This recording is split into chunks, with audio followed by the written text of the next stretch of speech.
बिस्मिल्लाहिर्रहमानिर्रहीम। अस्सलाम वालेकुम। मैं हूं रज़ा मेकन, आप देख रहे हैं IR के न्यूज़। आइए जानते हैं कुछ अहम अपडेट सदीक जान साहब से। इनकी हैसियत और औकात नहीं है, ताकतवरों से बात करेंगे या उनके जो भी आगे होंगे लोग जिनको वो नामजद करेंगे उनसे बात करेंगे। दूसरा देखिए, इमरान खान साहब ने ना ये कहा है, कहते हैं कि मैं वज़ीर आज़म रहा हूँ, मुझे इस चीज़ का अंदाज़ा है कि जो कमीशन बनाने वाला मामला है वो 5 मिनट का काम है, 5 मिनट से ज़्यादा नहीं लगने। लेकिन ये खौफज़दा हैं, ये बात ख़ुद इनके हामी अब सहाफ़ी भी कह रहे हैं, एंकर्स भी कह रहे हैं कि हुकूमत नहीं बनाएगी कमीशन ना, क्योंकि कमीशन बनाया और कमीशन कोई किसी आज़ाद जज पर मुश्तमिल बन गया तो मामला तो ख़राब हो जाएगा, बहुत सारी चीज़ें सामने आ जाएंगी, चाहे वो 26 नवंबर हो, चाहे वो 9 मई हो। और देखें, ये जस्टिस अमीनुद्दीन खान को ही क्यों ना बना दें, अमीनुद्दीन खान साहब को बना देना ये कमीशन। अब इमरान खान नहीं मानेगा, लेकिन कम अज़ कम ये हो जाएगा कि जब अमीनुद्दीन खान का कमीशन चल रहा होगा और अंदर रिपोर्टर्स अगर होंगे, अब आप देखें ना जितने भी सुप्रीम कोर्ट के इस वक्त रिपोर्टर हैं, चाहे वो बिशारा राजा साहब हों, अहमद अदील सरफराज साहब हों, वसीम मलिक हो, मरीम नवाज़ हो, दीगर अहमद अदील सरफराज हों, मतीउल्लाह जान साहब हों, अब साकिब बशीर साहब हों, सोहेल रशीद साहब हों, जुल्करनैन साहब हों, अब ये सारे जो है वो बाहर आके और बताएंगे कि भाई अंदर क्या दलाइल हुए, क्या बात हुई, कौन सा एविडेंस है। गो के ये कोई अगर कमरा अदालत में 50 रिपोर्टर्स होंगे तो 47 कुछ और बता रहे होंगे, 3 कुछ और बता रहे होंगे, जिनमें से एक मेरे प्यारे दोस्त इमरान वसीम साहब होंगे, वो बाहर आके कुछ और बता रहे होंगे ना। वो तो बता रहे होंगे कि नहीं नहीं वो तो काजी फ़ाइज़ ईसा साहब के जानशी हैं याहिया अफरीदी साहब, तो जितनी मोहब्बत और अक़ीदत थी इमरान वसीम साहब को काजी साहब के साथ, तो वही मोहब्बत और अक़ीदत उनकी अब याहिया अफरीदी साहब के साथ होगी, तो इसलिए ये अफोर्ड नहीं कर सकते। अब इमरान खान साहब ने उनको बहुत क्लैरिटी है और इसीलिए वो टेम्परेचर बढ़ाते चले जा रहे हैं, दबाव बढ़ाते चले जा रहे हैं, शिद्दत बयानात की बढ़ाते चले जा रहे हैं, बिल्कुल पिछड़ने को तैयार नहीं है, बिल्कुल बात मानने को तैयार नहीं है, बिल्कुल इस निज़ाम को महफूज रास्ता देने को तैयार नहीं है, फेस सेविंग देने को तैयार नहीं है। अब एक तरफ इमरान खान है, तो एक और चीज़ देखें ना कि हुकूमत की जानिब से टॉक शोज़ में मुसलसल कहा गया कि ये कहते हैं कि हमारे कारकुन शहीद हुए, हमें लिस्ट नहीं दी। आगे से PTI का जो भी गेस्ट बैठ होता है वो कहते हैं वो हमने सोशल मीडिया पे डाल दिया। ओ भाई, आप ये कोई बात है करने वाली? आप जिस दिन हुकूमत ने कहा कि हमें इन्होंने शहीदों की लिस्ट नहीं दी, आप उसका डॉक्यूमेंट आपके पास तैयार है, आप प्रेस कॉन्फ्रेंस करते, असम्बली के बाहर खड़े होके आप कहते कि ये डॉक्यूमेंट है और हमने जाके मुज़ाकराती टीम के हवाले कर दिया है, हमने TCS भी करवा दिया है, हमने ईमेल भी कर दिया है, हमने उनके चैम्बर्स में भी भिजवा दिया है, हमने 10 जगहों पे, इनके घरों पे भी भिजवा दिया है, 10 जगहों पे। ये होता है नैरेटिव ना। हुकूमत कह रही है इन्होंने दिया नहीं है और PTI की जानिब से खामोशी है। लोगों को ना थोड़ा सा याद दहानी करा देता हूँ उन चंद लोगों को जो इन चाबी वाले खिलौनों को ना डिफेंड करने आ जाते हैं। मैंने जब पिछली समात थी तो उससे एक रात पहले ट्वीट कर दिया था कि PTI की मरकज़ी क़यादत ने ये फ़ैसला किया है, इमरान खान साहब की बात नहीं हो रही, मरकज़ी जो बाहर है, कि इन्होंने फ़ैसला किया है कि कल उस दिन, क्योंकि अगले दिन समात थी, मैंने कहा अगले दिन समात पे कोई इनका मरकज़ी लीडर नहीं जाएगा, इनके MNAs नहीं जाएंगे, इनके सेनेटर्स नहीं जाएंगे, तो नहीं गए। तो लेकिन मसला PTI का वही है कि खान साहब किसी और लाइन और लेंथ पे हैं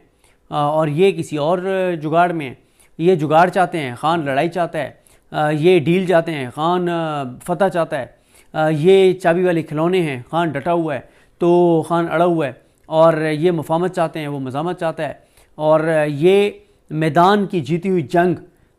नेगोशिएशन की टेबल पर और इस एक कुछ लोगों के साथ मेज़ पे बैठ के हारना चाहते हैं, और वो मैदान में जीती हुई जंग को आखिरी भी जो उसका ओवर है वो ज़बरदस्त खेल के और इस मैच को, इस जंग को जीतना चाहता है। तो फ़र्क है इमरान खान साहब की जो एक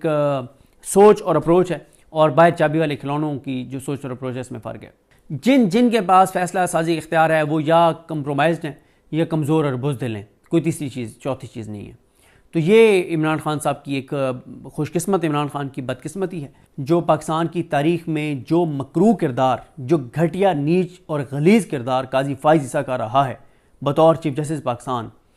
उससे भी गंदा किरदार और गलीज़ किरदार अगर किसी शख्स का रहा है तो उसका नाम मंसूर उस्मान अवान है बतौर अटॉर्नी जनरल पाकिस्तान। जिस तरह से उसने इंसानी हकूक़ की पामालियों को डिफेंड किया है, जिस तरह से उसने मिलिट्री कोर्ट्स को डिफेंड किया है, जिस तरह से मंसूर उस्मान अवान ने इस हुकूमत को आइडियाज़ दिए हैं, जिस तरह से उसने अदलिया को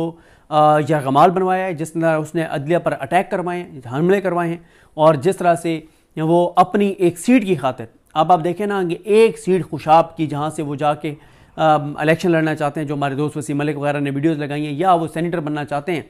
उस एक अपने ज़ाती मफाद के लिए 25 करोड़ के मुल्क के साथ जो उन्होंने खिलवाड़ किया है, वक्त गुजर जाना है। कितना अर्सा वो मजीद अटॉर्नी जनरल पाकिस्तान रहेंगे, कितना अर्सा वो सेंटर बनेंगे तो सेंटर रह जाएंगे, अगर MNA बनेंगे तो कितना अर्सा रह जाएंगे। आपने अपने 6 साल के ज़ाती मफाद के लिए काजी फायजी से भी घटिया किरदार अदा किया। मतलब कितनी अफसोस की बात है, शर्मिंदगी की बात है। मतलब को बातें करने वाली हार्वर्ड से पढ़ के आके आपने यही काम करने थे, तो ये तो वो एक जाली डिग्री वाला वो जो वकील रहनुमा है वो इससे बेहतर कर सकता था। मतलब फिर हार्वर्ड जाके ये सारा मैं अब क्या लफ्ज़ इस्तेमाल करूँ, वो करने की क्या ज़रूरत थी। तो बड़ी देखें, ये चंद एक किरदार ऐसे हैं जो तारीख में हमेशा याद रखे जाएंगे, और ऐसे याद रखेंगे कि जैसे याद रखने का हक है, जिसमें से एक मंसूर उस्मान अमान है। अपनी ज़ात के लिए, मतलब यार को थोड़ी सी तो बंदा शर्म कर लेता है यार, को थोड़ी सी तो बंदा हया कर लेता है। आज खालिद जावेद खान नहीं है ना, अटॉर्नी जनरल पाकिस्तान नहीं है, किसी ओहदे पे नहीं है, लेकिन आज उसकी इज्जत देखें। लोग उसके उस वक्त के नाकिद भी आज कहते हैं कि क्या बात है यार। कई बार हमने अख्तर मिनल्ला साहब की अदालत में देखा कि वो कहते थे सर ये गलत हुआ, लेकिन आज इज्जत और एहतराम है, मकाम है, लोग उस इज्जत से नाम लेते हैं, नाम भी इज्जत से लेते हैं। और जो ओहदों पे बैठे हुए उनकी इज्जत और औकात देख लें, जो बड़े बड़े ओहदों पर बैठे हुए हैं, इनकी हैसियत और औकात नहीं है। ताकतवरों से बात करेंगे या उनके जो भी आगे होंगे लोग जिनको वो नामजद करेंगे उनसे बात करेंगे। दूसरा देखें, इमरान खान साहब ने ना ये कहा है, कहते हैं कि मैं वज़ीर आज़म रहा हूँ, मुझे इस चीज़ का अंदाज़ा है कि जो कमीशन बनाने वाला मामला है वो 5 मिनट का काम है, 5 मिनट से ज़्यादा नहीं लगने। लेकिन ये खौफज़दा हैं, ये बात ख़ुद इनके हामी अब सहाफ़ी भी कह रहे हैं, एंकर्स भी कह रहे हैं कि हुकूमत नहीं बनाएगी कमीशन ना, क्योंकि कमीशन बनाया और कमीशन कोई किसी आज़ाद जज पर मुश्तमिल बन गया तो मामला तो ख़राब हो जाएगा, बहुत सारी चीज़ें सामने आ जाएंगी, चाहे वो 26 नवंबर हो, चाहे वो 9 मई हो। और देखें, ये जस्टिस अमीनुद्दीन खान को ही क्यों ना बना दें, अमीनुद्दीन खान साहब को बना देना ये कमीशन। अब इमरान खान नहीं मानेगा, लेकिन कम से कम ये हो जाएगा कि जब अमीनुद्दीन खान का कमीशन चल रहा होगा और अंदर रिपोर्टर्स अगर होंगे, अब आप देखें ना जितने भी सुप्रीम कोर्ट के इस वक्त रिपोर्टर हैं, चाहे वो बिशारा राजा साहब हों, अहमद अदील सरफराज साहब हों, वसीम मलिक हो, मरीम नवाज़ हो, दीगर अहमद अदील सरफराज हों, मतीउल्लाह जान साहब हों, अब साकिब बशीर साहब हों, सोहेल रशीद साहब हों, जुल्करनैन साहब हों, अब ये सारे जो है वो बाहर आके और बताएंगे कि भाई अंदर क्या दलाइल हुए, क्या बात हुई, कौन सा एविडेंस है। गो के ये कोई अगर कमरा अदालत में 50 रिपोर्टर्स होंगे तो 47 कुछ और बता रहे होंगे, 3 कुछ और बता रहे होंगे, जिनमें से एक मेरे प्यारे दोस्त इमरान वसीम साहब होंगे। तो नाज़रीन, ये थी आज की अहम अपडेट्स जो आपने जानी सदीक जान की ज़बानी।